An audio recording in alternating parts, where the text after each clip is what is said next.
there is a flywheel mentality. I think we'll probably get into that today here with you as far as the speed starts picking up. But from I want to do this to getting to the end of your first deal might be years, but going from one deal to multiple deals can be months. So talk to us about kind of what you did next, and did you go right into 𝗥𝗲𝗄𝗏? Did you stop somewhere else on the way? Tell us about kind of your next one.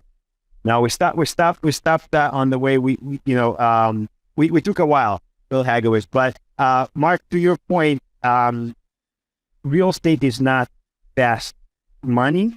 And one thing that I always say is do your research, understand the neighborhood, understand what you're doing. Don't just go into, okay, I'll buy a property and it will work. You have to do your research and know what you're getting yourself into.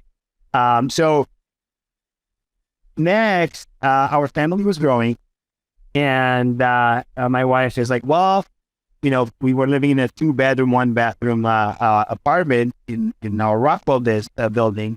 And no, a year later, we were having quite a bit, the market was going well because we added so much value. We had equity in the building. So we were, playing with the idea of going to a next multi-unit. So my wife and I were looking randomly online, and one day I was at work, and my wife texted me and said, "I'm going to see this property. I think I love it."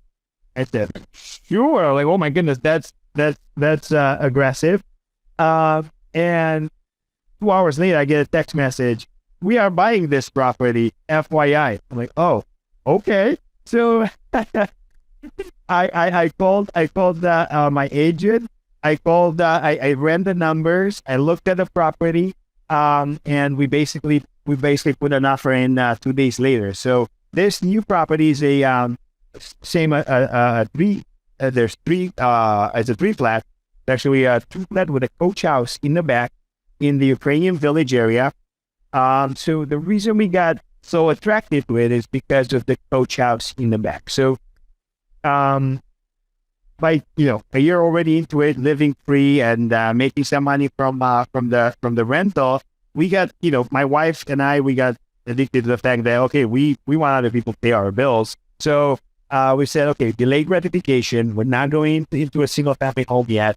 We're going to buy another 3-flat, hopefully with bigger square footage. So we found this multi-unit at Huron and Point in Ukrainian Village, and it was absolutely beautiful. So they're saying because we moved in, we have to put down more than 3.5% down payment. We used and leveraged the equity from the other building. So we did a home equity line of credit. We used those funds to purchase this building. Now I had a lot more experience. I had a lot more connections per se in the community, and I had a bunch of general contractors, subcontractors, and friends that were in construction. So I didn't have to do a rehab loan. I had equity in that building, which I leveraged to, we moved in, we rehabbed put new kitchens, new bathrooms, and moved in and refinanced, pull our cash out, and we lived there for 2 years. And very similar scenario. We for a little bit we did some Airbnb there, but then we went back to long-term leases on the front units, and same thing. The rent paid for our expenses, paid for our mortgage, and a little bit in bank account. So that's the with second one.